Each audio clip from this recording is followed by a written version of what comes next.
किसान साथियों, अभी गेहूं के खेत खाली होने वाले हैं। कुछ लोगों के गेहूं के खेत खाली हो गए हैं और जिन लोगों ने आलू की खेती किए थे उन लोगों के भी खेत खाली हो गए हैं। तो दोस्तों, इस समय पर आपको मूंग की बुआई कर देना चाहिए, क्योंकि दोस्तों मूंग एक ऐसी फसल है जिससे आपको 100% मुनाफा होना ही है।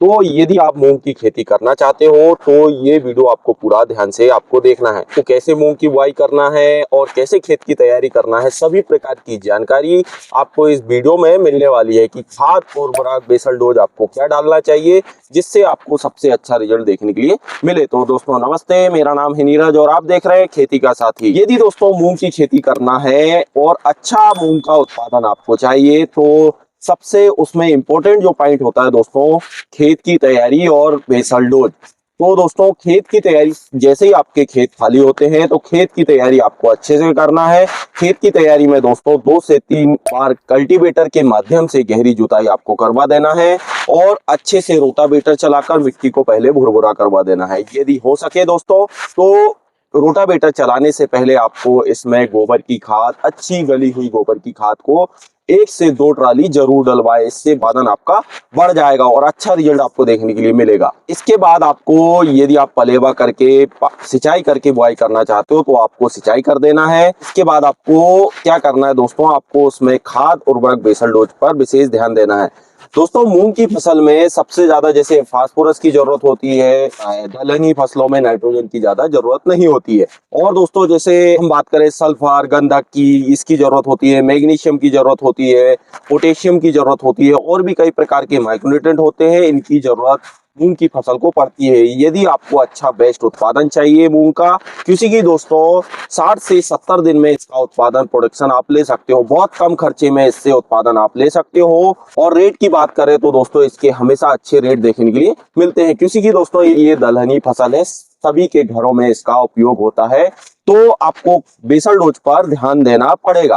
तो बेसल डोज में आपको क्या करना है, क्या आपको डालना है, तो सबसे पहले दोस्तों उसमें फास्फोरस की पूर्ति करने के लिए एक बैग आपको सिंगल सुपर फास्फेट लेना है। दोस्तों डाई अमोनियम फास्फेट का उपयोग करना है, 25 से 30 किलोग्राम आपको इसका उपयोग करना है। इसमें पर्याप्त मात्रा में फास्फोरस की मात्रा आपको मिलेगी और साथ में दोस्तों इसमें लगभग 20 से 25 किलोग्राम आपको पोटास का उपयोग करना चाहिए। दोस्तों पोटास बहुत इंपॉर्टेंट होता है, इसका विशेष ध्यान रखना है किसी भी फसल में, चाहे आप मूंग की खेती करें चाहे कोई भी खेती करें। यदि आप पोटास का उपयोग नहीं करोगे तो 2 से 3-4 क्विंटल तक उत्पादन 100% गिरेगा। क्योंकि दोस्तों पोटास क्या करती है, यदि आप मूंग में उपयोग कर रहे हो पोटास का, तो मूंग में दोस्तों सबसे इंपॉर्टेंट रोल पोटास निभाती है कि जो आप खाद दे रहे हो उसको पौधे तक पहुंचाने का काम पोटास का ही होता है, पोटेशियम का ही होता है। और दूसरा दोस्तों, मूंग की फसल में पोटास रोग प्रतिरोधक क्षमता बढ़ाती है और दोस्तों जो दाने की मोटाई, दाने के चमक,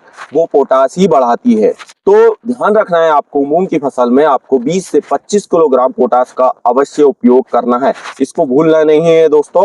और साथ में दोस्तों आपको इसमें लेना है दानेदार वाला बेंटोनेट जो सल्फर आता है, ये बहुत इंपॉर्टेंट होता है दोस्तों। कोई भी दलहनी फसल हो, चाहे मूंग हो चाहे उड़द हो, तो कोई भी दलहनी फसल में सल्फर का जरूर उपयोग करना चाहिए, इसका आपको विशेष ध्यान रखना है।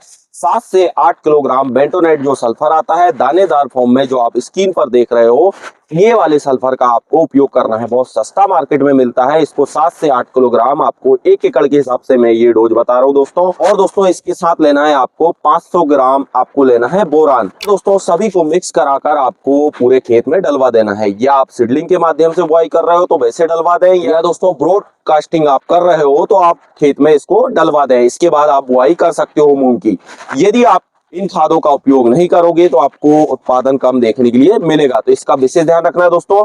अब बात आती है दोस्तों बुआई की। तो एकड़ में दोस्तों यदि आपको मूंग की बुआई करना है तो करीबन आपको 10 किलोग्राम मूंग के बीज की आपको आवश्यकता पड़ेगी। ध्यान रखना है दोस्तों, वैरायटियों में आपको उन्हीं वैरायटियों का चयन करना है जिसमें दोस्तों येलो मोजेक नहीं आता हो, इसका विशेष ध्यान रखना है। मार्केट में आप आसपास पता करें तभी बुआई आपको करना चाहिए। जैसे पीडीएफ 139 है और भी बहुत सारी मार्केट में वैरायटियां आती है, अपने अनुसार आप चयन कर सकते हो। कोई बेस्ट वैरायटी हो दोस्तों तो दोस्तों आप कमेंट कर जरूर बताएं।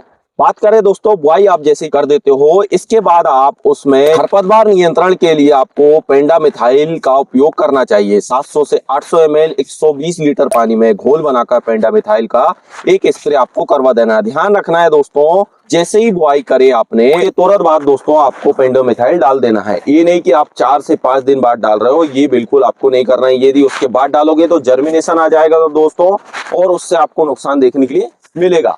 बाकी दोस्तों यदि आप ये उपयोग नहीं कर रहे हो तो बाद में भी इसकी दवाएं मिलती है खरपतवार नियंत्रण की, जैसे इमिजाथाइपर आता है। ऐसे प्रोडक्ट का आप उपयोग कर सकते हो, जैसे सकरी पत्ती के लिए क्यूजिलापॉप का भी उपयोग कर सकते हो, जो टर्का सुपर के नाम पे मार्केट में मिलता है।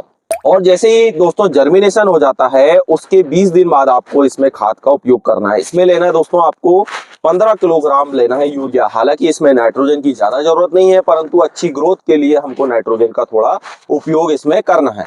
इसके साथ आपको लेना है दोस्तों हुमिक एसिड लेना है आप इसके साथ, ये जड़ों का विकास अच्छा करवा देगा। तो 98% वाला हुमिक एसिड आप 1 किलोग्राम प्रति एकड़ के हिसाब से, और दोनों को मिक्स कराकर पूरे खेत में आपको डलवा देना है मूंग के खेत में।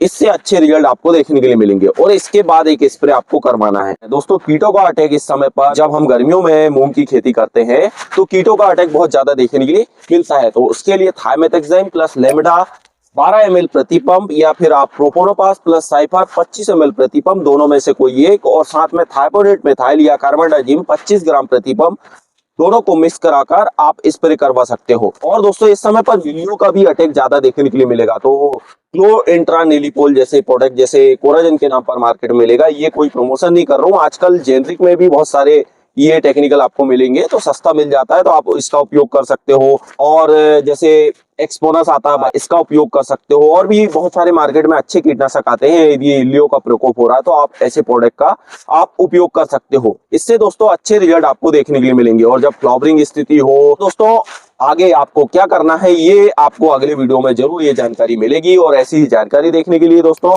हमारे चैनल को सब्सक्राइब करना बिल्कुल ना भूलें, और अपने दोस्तों के साथ ये जानकारी जरूर शेयर करें, सभी को इससे नॉलेज मिलता है। तो दोस्तों धन्यवाद। जय जवान जय किसान, मिलते हैं अगली वीडियो में।